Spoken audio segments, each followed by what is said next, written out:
Folks, we're scheduled to do a public hearing to review the master planning study, the utility study for the town of Hagerstown. It is advertised as a public meeting. Town hall's open. We don't have a quorum yet, but we're here to hear information, and it's mainly for the public. So we're going to go ahead and go. And so let me introduce the gentlemen that are here from Triad Engineering Associates. We have Lou and Stu Sapka. And who's starting? Lou's going to go ahead and get us going. We'll review the plan. If you have any questions about this. This is funded by a grant from the Office of Community and Rural Affairs. This public hearing is a requirement of that grant funding. And with that, Lou, go ahead. Thank you, Greg. Good evening, everybody, those who I haven't met before. As Greg alluded to, the OCA grant paid for a study to look at your water utility, your wastewater utility, and your stormwater system. You don't have a utility, in essence, for that, but you have stormwater infrastructure in town. And so we were tasked with doing that study, and our study had to follow a certain template and boilerplate that's required, and in so doing, we've got a binder that looks like this, and inside there are maps of your water system, maps of your wastewater system, and maps of your stormwater system. We spent a lot of time reviewing videotapes of sewer televising that was done both in the stormwater and the wastewater. We looked at your plants and your water production, your water towers, stormwater drainage, and so forth. Basically came up with this plan. We could talk for hours and hours about the contents of this, and I don't think anybody has hours and hours, but we'll just try to hit the highlights and so forth. Again, what we're trying to do is identify the weaknesses based upon age and condition of all three of your systems, based on known information, some of which was given to us by some members of the community that may have answered a survey or something saying where some drainage issues might be, or if you have backups in anything, water pressure, water leaks, all those kind of things were taken into task. We met with a committee that included some members of your council, Chris Lamar, your town manager, talked to your operations staff and so forth, did a lot of field work. But in essence, we looked at your water system, and I don't know how well this is going to work, but one of the key issues that makes you fairly unique is that you basically, because of the topography in town, you have two different pressure zones. You have a water tower on the east side of town that's up on a hill, and the top of that tower is much higher than the one here in downtown. And that creates a uniqueness because your well pumps, which basically produce your water and generate the power in the water mains to fill those towers, will ultimately fill this tower first before it fills this tower. And if you ever filled this tower, this one would overflow and this system down here would be overpressurized. In so doing, you have a pipe that runs from west to east along the highway with a booster pump system on it. And that booster pump is what changes the pressure to raise it to here, but separates it from the western zone in town. Makes you pretty unique, but also in some degrees a little bit vulnerable because you have one pipe and one booster pump system that connects the two. Based on the age and condition and so forth, in our report, we identify that there's some things that you probably need to do in that situation. And on this particular drawing, I was going to do this PowerPoint, but the maps just don't work too well in that way. But one of the things we talked about doing was the existing booster pump sits right here.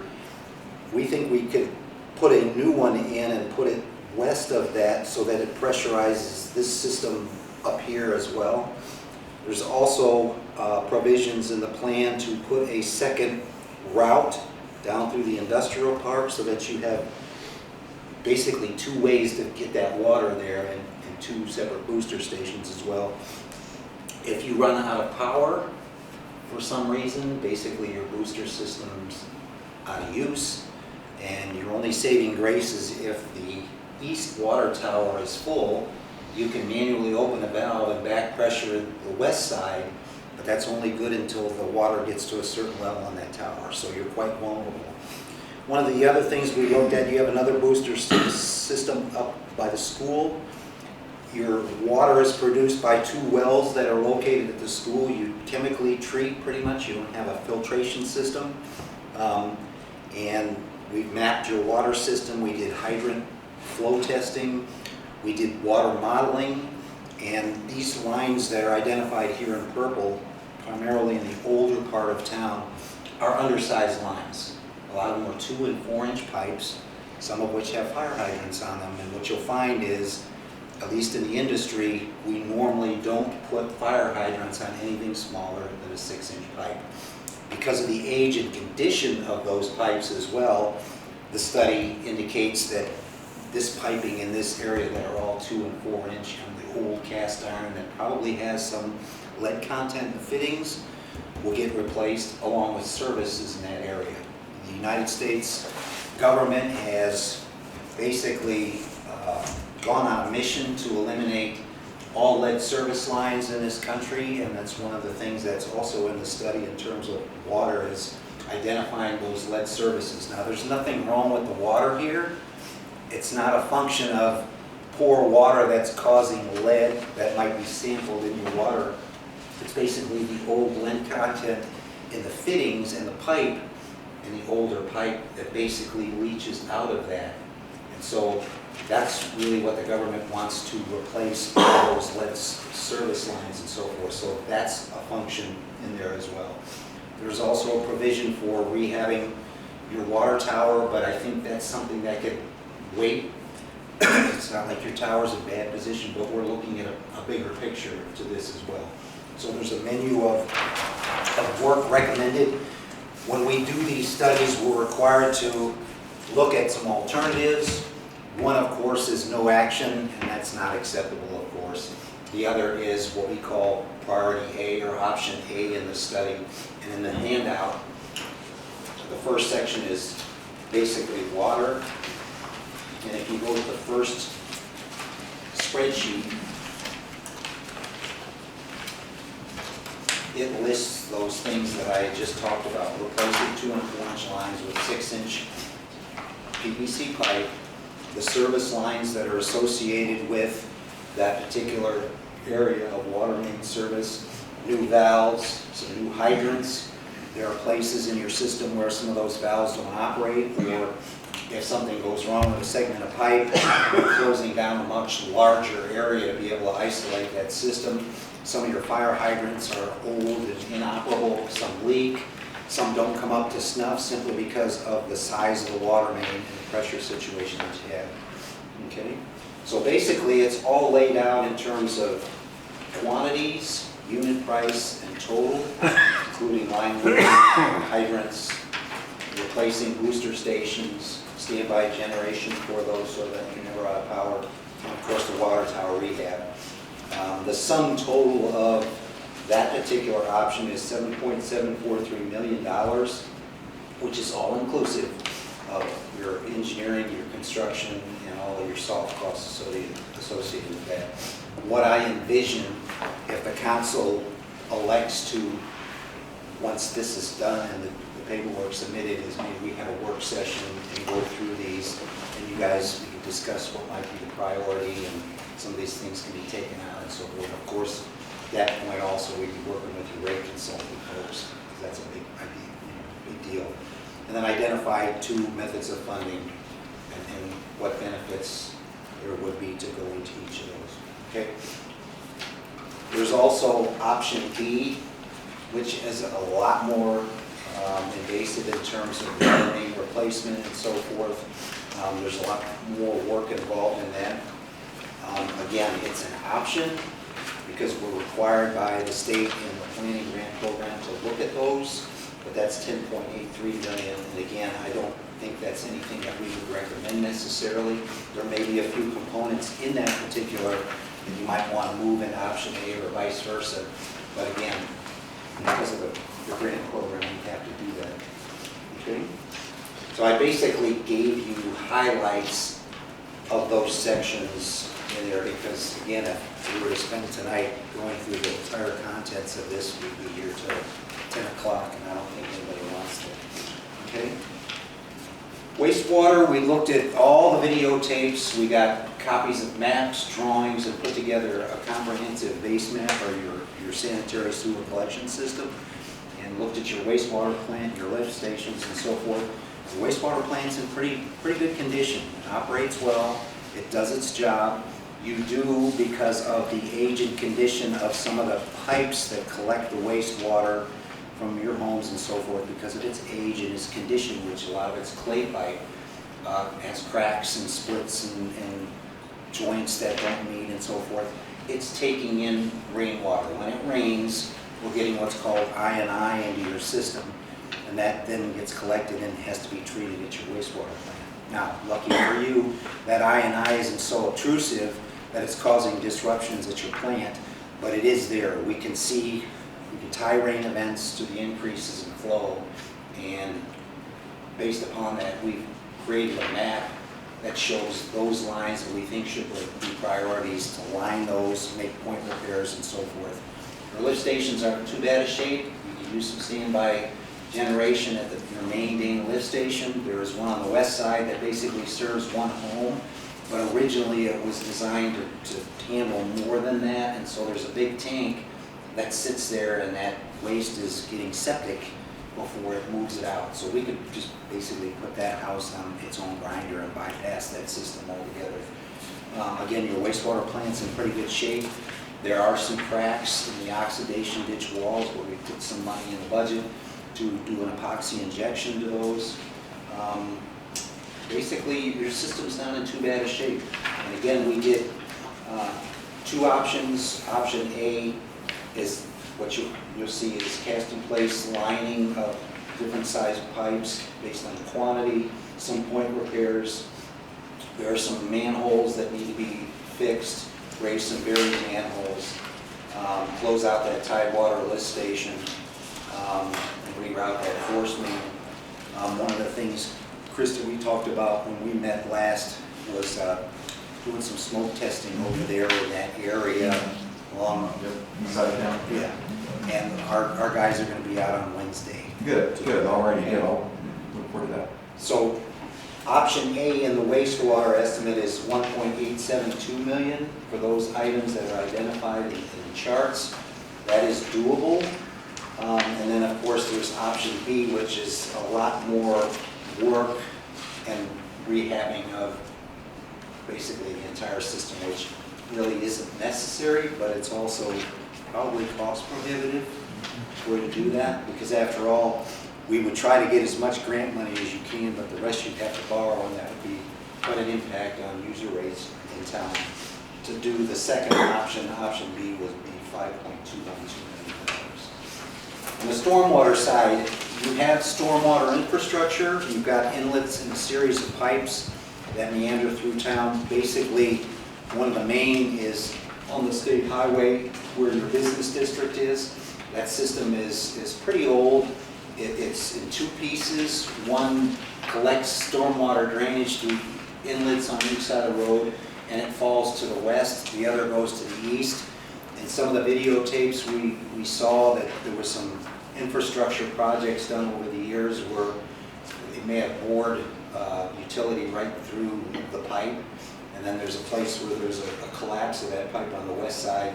So if you're having drainage issues along that highway stretch, which we did hear from survey information that yes, you do, it's probably the cause of it. It's not that you don't have the infrastructure there, it's just the shape and condition of that. So in the stormwater study, we do have fixing those, making spot repairs where necessary, and also fixing the collapse piece and improving those outfalls. You also have some stormwater inlets up on the northwest side around the cemetery. There is an inlet and an old cistern that was put there years ago. And I imagine the cistern probably did its job for a while, but cisterns aren't necessarily, they don't solve those storm drainage issues. It basically is relying on it to percolate into the ground and so forth. what's happened is one of the stormwater inlets that feeds that has been covered over to some degree and allows that water then to shed over that point to a sanitary manhole that's got holes in it. And so that cleared water goes into your sanitary sewer system. So we have the plan, some stormwater improvements up that way, and then west from there, also on the south side, down by Washington and so forth. There's an older portion of stormwater, and we can see by our field investigation where you have some ponding water generally when it rains. And so in the map and in the budget for stormwater improvements, we have some inlets and piping and so forth to do that as well. And again, we've got two options. One was basically hitting the tough spots and the stuff that was really identified. And in that particular option A, for stormwater, it's $1.843 million, which is all inclusive of pipe construction, inlets, engineering, and so forth. And then option B is a lot more work additive to that, which is $2.810 million. One thing I will say in the stormwater, you don't have a stormwater utility. And a lot of communities around the state of Indiana have opted to establish a stormwater utility. Unfortunate for the residents, though, is what would happen if you establish that stormwater utility under certain Indiana code. Basically, every property owner would get charged a fee for stormwater. It's very minimal, generally speaking, but you establish a stormwater utility to be able to collect money so you can do maintenance and some projects. And it's also the methodology by which then you can go get grant and loan funding for such. So in the coming days, we'll be talking about this stuff specifically with Greg's firm and probably somebody from the rate consultant to kind of lay out how we can attack some of these one at a time, because in all cases you do qualify for OCRA construction grant money, which varies based on the utility.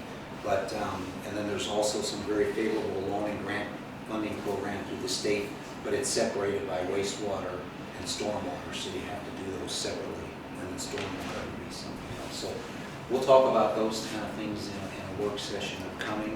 Of course, it's always a work in progress.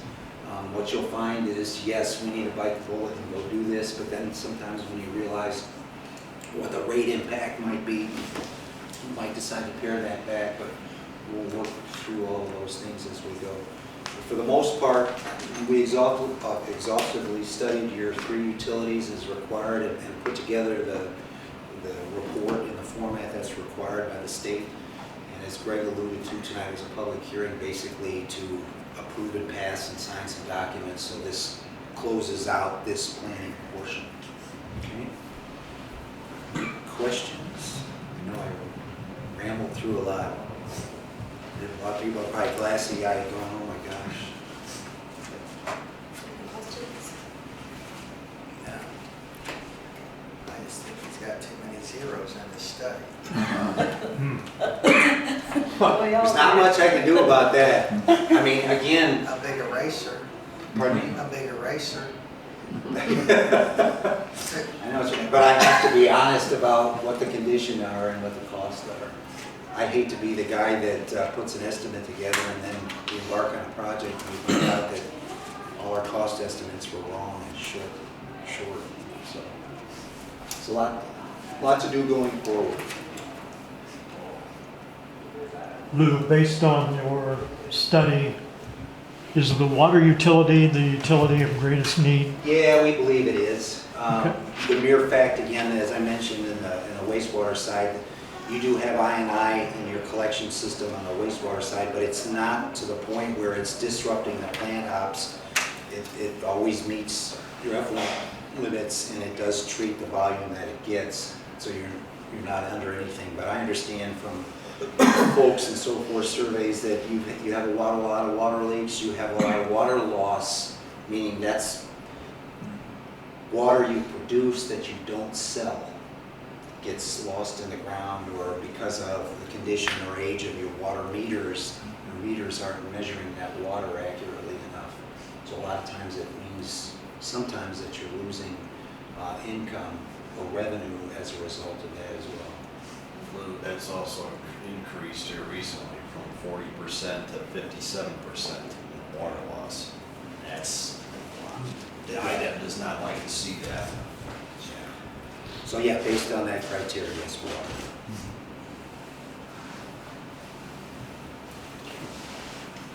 All right.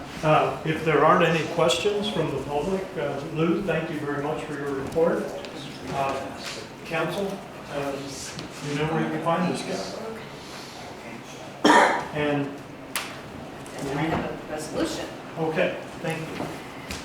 This is the local resolution approving the plan, whereas the town of Hagerstown had identified adequate reason to analyze a master utility plan, and whereas the town of Hagerstown has hired Triad Associates to define and describe the issues, advise us of our options, and make recommendations to address this issue in the near future, and whereas the town of Hagerstown has received federal community development block grant dollars from the Indiana Office of Community and Rural Affairs to fund this study, and has contributed $10,000 as a local match for this project. And whereas the town of Hagerstown has reviewed the process and completed the study thoroughly and is satisfied with the performances, services performed, information contained therein, and methodology applied. Whereas the town of Hagerstown has received copies of this document for our records and will keep them on file in city offices for future reference, and be it resolved by the town of Hagerstown that the final document is hereby approved, contingent upon comments and approval received from the Indiana Office of Community and Rural Affairs. The town of Hagerstown will fully consider all comments and feedback received from the Indiana Office of Community and Rural Affairs, and will direct its consultant to provide amended copies of this plan reflecting all said comments. And I need a motion to adopt such. Move to adopt. Second. It's been moved and seconded that we adopt the local resolution approving the master utility plan. All those in favor? Aye. Thank you. And that is Resolution 5. Now I will move to this. And I'll make sure you have it.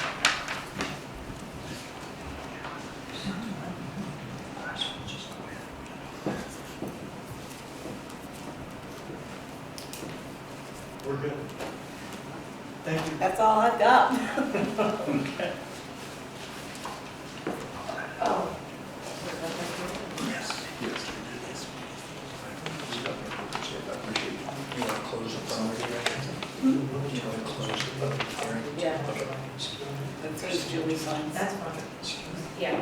Thank you. Okay, we can close the public hearing now.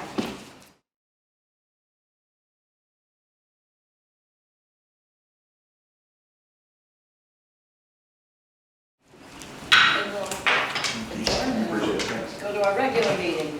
Thanks, Stu. Thank you. Thank you. Okay, I'll call this meeting to order, pledge and flag. I pledge allegiance to the flag of the United States of America and to the republic for which it stands, one nation, under God, indivisible, with liberty and justice for all.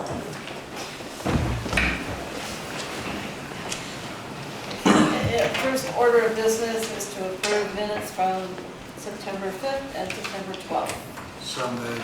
Second. The news is seconded that we accept minutes as submitted from September 5th and September 12th meetings of 2023. All those in favor? Aye. Opposed? Okay. Gary. Heart of Hagerstown. October 14th will be our Fall Festival Junk in the Trunk event. That will be on Saturday from 9 to 4 on the 14th. We're working on planning for hometown Christmas in December. For that one, we did meet with Okra and Garrett Conway. We have briefly spoke about investigating the possibility of leveling up to an Indiana Main Street organization once again. That is about a 2-year process, so It won't be anything that happens before 25 or 26 at this point. So that is Heart of Hagerstown news. Does anybody have anything for Gary? You want to talk about the eclipse? I can. Planning is continuing for the eclipse on April 8th. We are working with lots of different people, trying to get all the events staged and finalized. Ink is not dry on everything that we want to do yet. That's why there's not a lot of details on some of it. Food vendors are coming along. That was a big hurdle for a while, but all of a sudden it kind of turned and it's looking good on food vendors. We had our first community meeting on, what day do we have it? I don't know. We had it this month. We had about 95 to 100 people attend it at the meeting place. We have another one scheduled for October 12th, just trying to get the citizens and the residents up to speed on what is going to happen, how they can be involved, what we need them to be involved with, and all of that. We had a business meeting with our downtown merchants, or really any business in the community. We had about 25 businesses represented with about 40 people attending that meeting. So lots of good ideas and lots of people running back and trying to come up with their game plan. What time, and it's also at the meeting place as well? So the community meeting is on the 12th at 7 p.m. Thank you.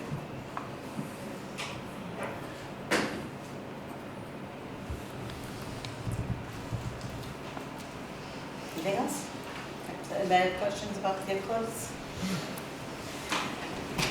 Okay, council action. We need to suspend rules to allow introduction and adoption at the same meeting for the wage and salary ordinance.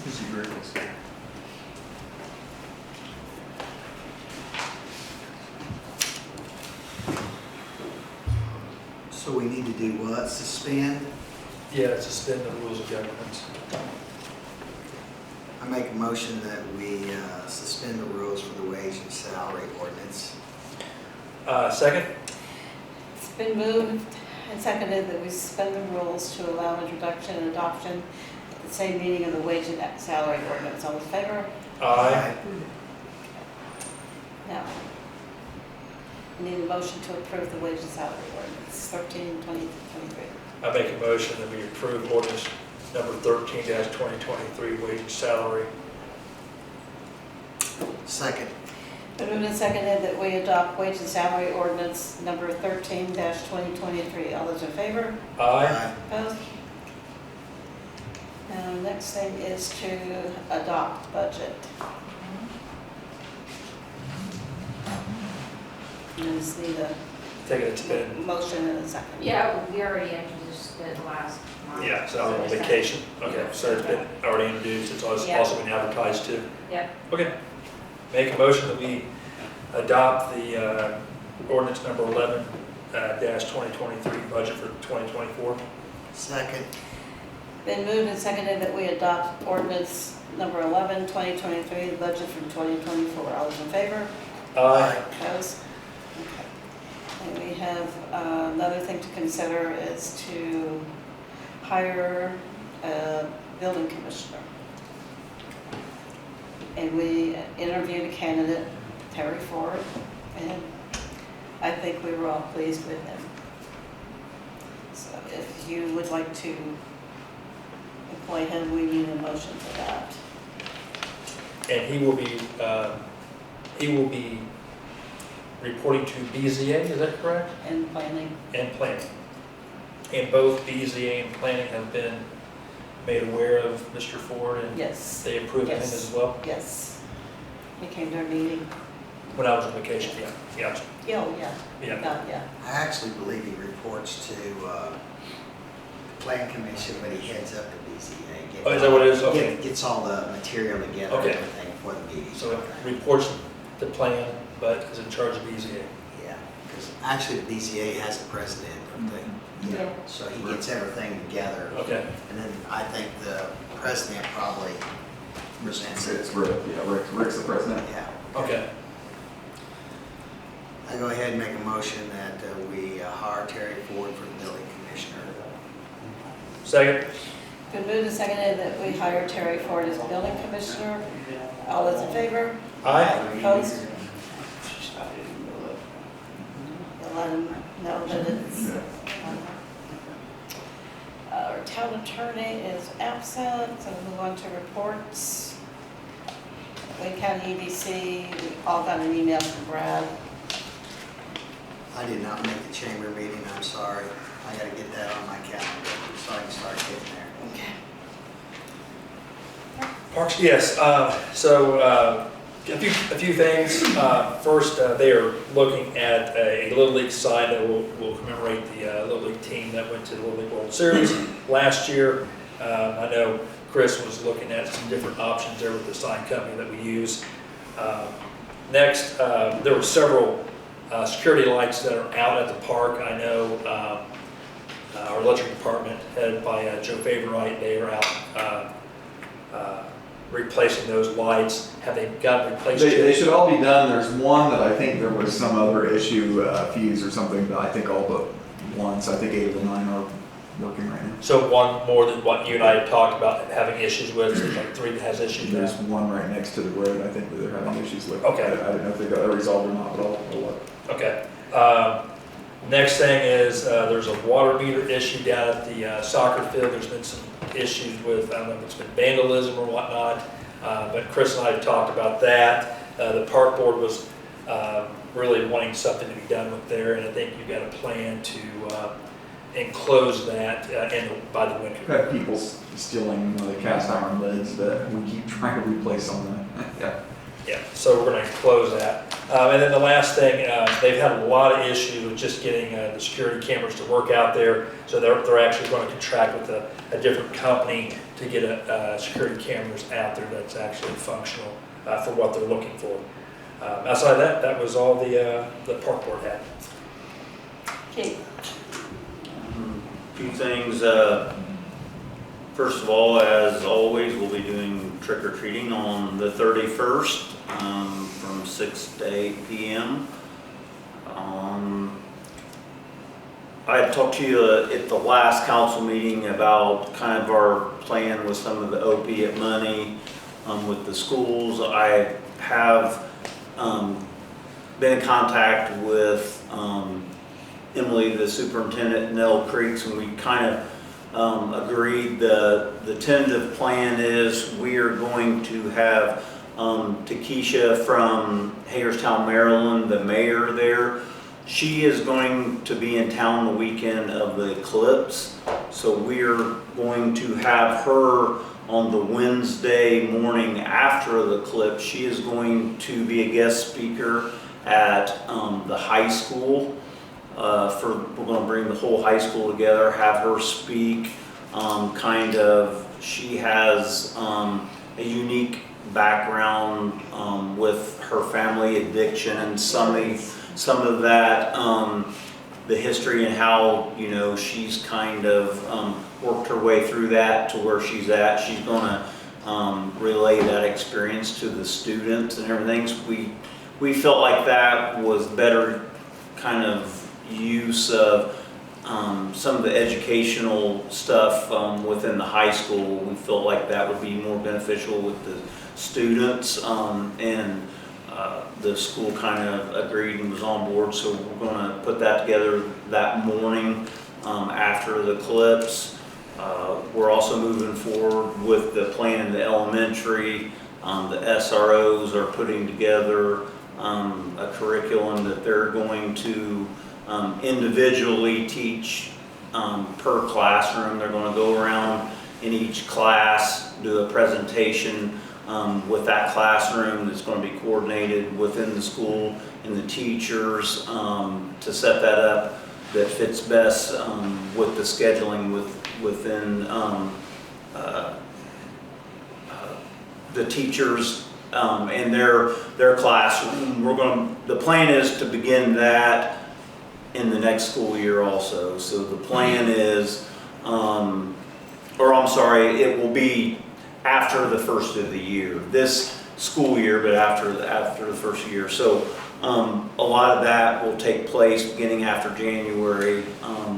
So that's our plan as of right now for the educational part of the use of that funding.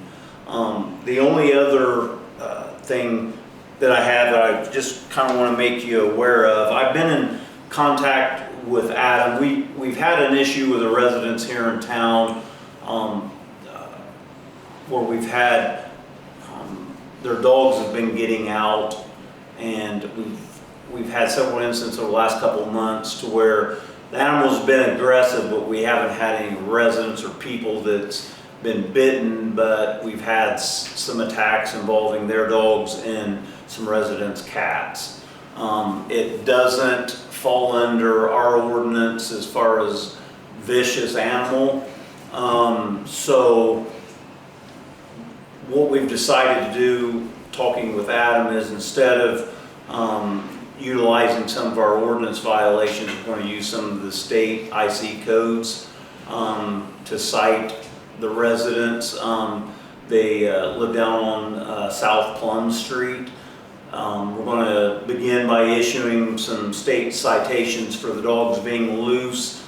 And then Adam also is going to draft and send them a letter advising them of some of the repercussions if it progresses, or in the unfortunate event that an actual citizen could be involved in an incident with the dog. Not only the vicious animal part of it, but also liability concerns, etc.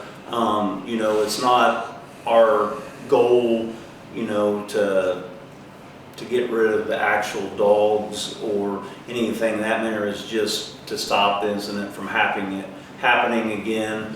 Unfortunately, I've been dealing with the residents there for the last couple of months, and they're not cooperative at all.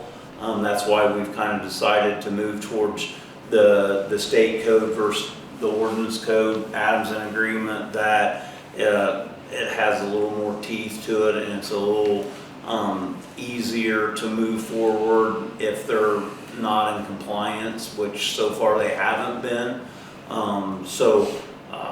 Just want to make you aware that kind of that's an ongoing situation there, and you know, hopefully the steps that we're taking will resolve it. But if not, and it ends up going in a different direction, you know, you'll be aware of it when we have to proceed in a different direction. So I just want to make you aware of that, because, you know, we've been getting several complaints, and there has been a couple, you know, pretty traumatic incidents that has taken place as the result of these dogs in the last couple months. You know, so if you are approached or somebody asks a question, you will be, you know, at least have a little bit of knowledge of what's going on and what our plan is on it. Other than that, I think that's all that I had right now for you. Questions? That's in the area of South Plum, is that correct? Correct, yes. In the neighborhood? Yeah. I know where he's talking about, just making sure we know where it's at. Hey, Rick? Well, this was a extremely busy month for the fire department. I can't recall having that many runs in a single month. Everywhere from the EMS calls to, for the last 3 consecutive Mondays, we've had structure fires. 2 in town. One we assisted Cambridge last Monday evening with a structure fire down there. The 2 here in town that resulted in the structures were still were able to save them, but had some heavy content damage, smoke and water damage on the inside, probably $400,000 to $500,000 if you had both of them together. So the guys did a great job getting them in. The first one was kind of strange, but the second one, guys did a good job getting inside and getting it knocked down before it could spread throughout the house. So, like Keith said, trick or treat night we will again hold our glow necklace giveaway like we have for the last several years. The necklaces that we purchase is purchased with money that we raise ourselves and doesn't come out of the state. Taxpayers don't pay for this, so we'll have that on trick or treat night. The American Legion always uses our station for their costume party, and I think it's at 5 o'clock. Bill hasn't got with me yet, so but we've been busy. We did add a new guy. He's a candidate. We're going to interview him. The young man lives here in town. He's a graduate of the high school, so we hope to get him on and get us back up to a full roster. And the last thing, I would like to go ahead and proceed with trying to get a planning grant to see what we can do with the station. I'm meeting with Chris from the Township Trustee tomorrow night to see if they're still on board on helping to pay for that application, which they were to begin with. So I just need the council's approval to go ahead and start that process all over and get that done. So, and then instead of going to the township, out in the township, we would just keep the income survey here locally in town. So The need for the mailing address is pared down considerably, so we can use what we have. Okay?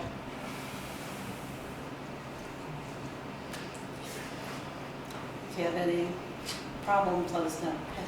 okay, all right. So I got. Planning Commission. Well, Airport. Oh, airport. It's going to take a little bit. Let's do Planning Commission. Plan Commission, we did meet.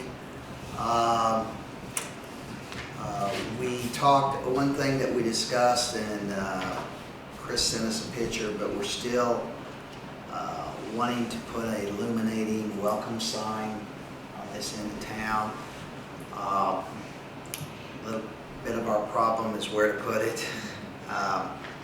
It's just, where it, we don't control a lot of property. We do control the right of way out there, some property, but it's the drainage is pretty hefty there. So we are still evaluating where we could put a sign out there. Plan Commission would like to have it in place before the eclipse. Would like to. So still working on that. Did talk about the eclipse. And a concern we have, and I think Gary maybe confirmed it a little bit, is there's a lot of interest in people doing a lot of things on that weekend, and we're a little bit concerned that we don't want it to get out of control. One thing that we was talking about is, okay, so we have our zoning in town, what is allowed and what isn't allowed in the zoning, and if everybody's trying to make money on their own property and do stuff here that's zoned residential and breaking the zoning codes, and somebody complains. So we talked about how do we get around that, or should we even consider getting around that, or do we just let it be a free-for-fall and then deal with the fallout later, which could be a whole lot worse than trying to get ahead of it. A couple of comments was made, and I'm not saying that I agree with either one or disagree with either one. These are just the comments. Do we, for 3 days, do we, how do we say that? Just not do away with the zoning, but suspend the zoning for 3 days. Just let everything happen. Of course, anybody can do anything in that 3 days, and once it's over with, whatever they did, we gotta live with it. So, in 3 days, if they build a chicken house and fill it full of chickens in that 3 days, they're grandfathered in, and we can't do a thing about it because we suspended the zoning. So there, you have your dangers there. The other thing we brought up, and I believe Chris has talked to Gary about that. Gary's back there hiding. But, you know, should we consider, and there was controversy or just different opinions on this, you know, should we come up with a simple permit that people have to purchase, and I'm not saying a lot of money, but it just gives us a little bit of control, and we let people, we understand what people are doing in different parts of the town, just so we're a little bit aware of what's going on. And that feedback can go back through the planning committee as well. So that was brought up. Nothing was decided on, nothing, like I said, it was just discussion. But when I hear, how many people did you have show up, Gary? 100 and... At the community meeting, we had right at 100. Yeah. Business meeting, 40. Yeah. I'm not so much worried about the business, because we're assuming most of the business activities will be in the business district, and it'll be zoned okay to do that. It's where we get outside of the zoning and you know, you say, well, just let it happen, but then if you have citizens complaining that somebody's out of the zoning and it's affecting them, then you've got to address that, or Keith's got to address, somebody's got to address it. So it puts everybody in an awkward position, and I don't know how many people. Well, he's gonna be much too busy to I don't go around doing that. Yeah, he's gonna be chasing 2 dogs, it sounds like. So, I don't know, but you know, we're just trying. The planning commission is just trying to use some common sense, and you know, if it's snowing and cloudy, we might not have a very big turnout, and it might not even be an issue. And if it's 65 degrees and sunny, it could be a big issue. So we don't know how to get around it. These are just things that we talked about. I think town council needs to think about that too, and how I don't want to use the word control. I think where we're informed of what's going to be happening. That's a good word. I think mine and Gary's largest concern was just out-of-town food vendors, having people come in that we don't know, you know, because we are getting a lot of questions already about people wanting to set up a food tent or have a food trailer in their yard, or, you know, we're getting some questions like that. And I think there just needs to be some kind of inventory. If someone gets extremely ill, we need to be able to say, well, so-and-so's address is blah, blah, blah, you know, from Pennsylvania, or, you know, we just need some accountability, I guess, that way. That would be my biggest concern. I think that's kind of where you're coming from too, Gary, right? Correct, and talking with Sandy further, you know, for our health department permit, we will have to list all of our food vendors that are gonna be on site for that event. You know, do we get into the permitting, or is it just more of a registration fee? We're gonna require a deposit from our food vendors. They're gonna get that back. We just wanna get them to get a little buy-in so they do show up. So we're thinking more of a registration. I don't know that you wanna get into a permitting. Yes, no, who's gonna enforce it? Who's, you know, what are we gonna do there?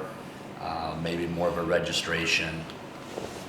And a registration, something too that we can tie into our website and say that, you know, a place located on North Prairie Street has blah, blah, blah food in their hours, or, you know, it'll give people some ideas too, you know, as far as what to eat at. Do we have an upcoming work session by chance? Yeah. This might We be, do, the 16th? Yes. this might be something to consider for that, where if Keith and Gary could be a part of that, where we can kind of sit down and block out what we would like to do as town council, get your feedback on that. That way we're not taking up, you know, a lot of time in the town council meeting. We can work session it together. And obviously doing it October 16th, I mean, gives us plenty of time to get something formulated. Is that something that you guys would be okay with? Okay. I mean, if you guys are okay with it. Yeah. What's the time for that? 6:30. That's all the plan commission had. That's on Monday, correct, the 16th? Yes. Thank you. Okay. Like.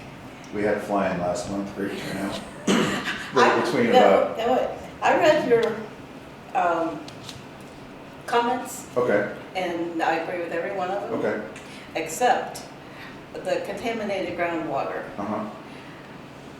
Do you know exactly what happened with that? No, Okay, but that's why I was concerned, because it says that there is none, and we know that those wells on that east side of the airport, we can't drink from. but So- it was mitigated and we have a map. And, yeah, and those wells on that side of the airport are in that zone, and they're still monitoring those wells. And that's all, that was the only issue Yeah. I had, because Okay. it was mitigated and we know what to do and what not to do. Yeah, but as far as the lease that he wrote up, it says there is no contamination. So I don't know if we need, That's not true. I know, that's why I put that in there. Yeah, okay. But you saw the pictures of the arena and the condition it's currently in? Those were attached to it. I attached photos of the current condition of the arena and the tower. The arena is all rotted out. The tower has basically like a tree run up through it. And the way the draft is written, we're responsible for the upkeep of all that. I don't think we should incur that as costs. No. So, no, I don't need it. Okay. So as long as we're on the same page, I'm good with that, so. I mean, yeah. And the problem is, that, this has been just rolled over and rolled over. For and like rolled 20 over years and since they rolled built over. it. Yeah. Because there was never agreement for them to actually build on the property to start with. That was the whole problem to start with, so. Yeah, there's, I can forward you these guys, these are pictures of the way that the horse arena's been maintained. And I've got bigger ones It's on my not. phone if you'd rather look at the bigger ones, but yeah, all the wood's dry rotten. Is it used by that 4-H club? Pardon? Is it used by the 4-H club? Just a couple times a year. I don't see a tree growing out It's a there. shrub or something, the roof's completely gone. We can't get access to the inside to see what's inside there because we don't have keys. I just see what looks to be some type of on the outside, looks like some type of ivy or It's something. growing from the inside, the roof is gone, Oh, okay. so, yeah. I can just imagine. Yeah. Yeah, well, I don't know if you could. But on a happier note, we had a fly-in last month, it went great, we had between 75 and 100 airplanes show up. Thanks to Gary, we had flyers for the eclipse, so we sent those back with the pilots to take their home airports and hopefully hang up so we have some advertisement there. So the EAA divides their activities, their fly-ins and things like that between us and Richmond. They've asked us if they can put up a building out here to keep all their materials in, so hopefully more of their activities will be out here to draw more people to the Hagerstown Airport. We discussed that at our last meeting, and we think it's a great idea. So I just want to mention that to you folks and see if you have any input. Who would be in charge of building the structure? It's actually one of those roll-off sheds. It's 16 by 20. It's one of the biggest ones they make, but it's big enough for their needs to store all their stuff and still have meetings and things like that. And it wouldn't be a permanent structure because it wouldn't be in the ground. Yeah, we used to have a trailer out. Yeah, Yeah. but they would be responsible for its upkeep. If it starts falling apart, we can tear it down on them and charge them for it. We'll have to have another agreement after that, but that's basically what's going to stipulate. So would that kind of go back over where that trailer was, or would No, it come over on the hangers? they want it down by the, what do you call it? RC? Yeah, down by the RC area. The RC. So they can use that at the same time for the outside activities and things like that. Well, That's all I got? I thought it was much longer. Well, you already went through half of it. Yeah. You guys have anything else? Not at this point. Okay. Alrighty, our wastewater treatment plant, we've had some more issues with one of the pumps at the Dana lift station. We had one of them rebuilt and it came back and it still didn't work, so we've since back off again. We do have 2 pumps there, so we're still okay as long as the one's working. But water department, we had a large leak in front of the Congregational Christian Church, and that was a 2-inch service line, and that flooding down there kind of just reinforced some of the drainage issues we have in town. That's a very flat part of town. The water does not leave very quickly from down there. Luke has also purchased some new leak detection equipment, and he's been working a lot with that lately. Electric department have been doing some tree trimming, as Fred mentioned. They got the new lights installed at the park. Streets Department. Leaf pickup has begun and it will last through the first or second week of December. It just depends on how quickly the leaves drop. We did take delivery of our new crack seal pop machine, and so we might be able to use that a little bit later this fall, but definitely next spring we'll be using that. Been working on some additional signage for South Washington Street in the area of Auto Car down there. It's just a lot of truck traffic down there now. They picked up and they're producing one brand new truck every 38 minutes right now. Yeah. So that's a pretty amazing production for our town. Another thing, we have plenty of road salt on hand for the winter season. We're in good shape there. As far as other things we've been doing, sending letters to our residents about dead trees and tree issues, trying to resolve a lot of those before winter. I met with Auto Car about some drainage issues. Part of it involves one of our storm drains that flows back onto their property, so I'm trying to resolve some things there. And the last thing I had was I just wanted to thank Clint Metcalf for taking care of our flower pots this past summer, and they look great. We've had a ton of compliments on those on Main Street, and I've got them a thank you card here and a little gift certificate I wanted each of you to sign. So that's all I have. That was just such a nice thing to do. It was, it really was. Looked beautiful, really did. I have one question, maybe two. On the refill pump that didn't work, did we get a refund, a replacement? They're working back through Both. it. Yeah. Yep. And what kind of new leak detection system do we have?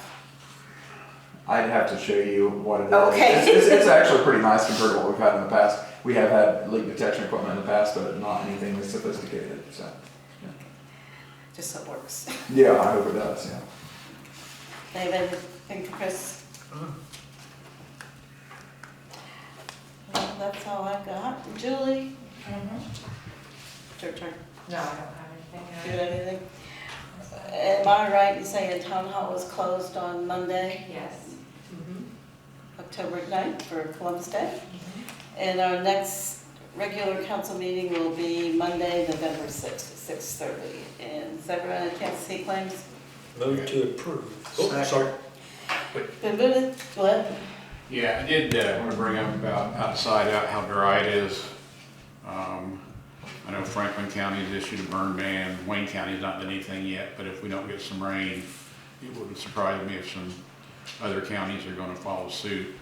And Fred, you might tell Mike if they burn out at the park that they need to, contact me and let us know. We were out there the other night because it was they lit some brush out there and left it go by itself. And if they do burn, it's got to be attended according to state law. So I'll let them know. Thank you. Okay. I'd like to make a motion that we approve the claims as presented. Second. Been moved and seconded that we approve claims as submitted. All those in favor? Aye. Opposed? Move to adjourn. Second. Been moved and seconded that we adjourn. All those in favor? Aye. Hey, Chris.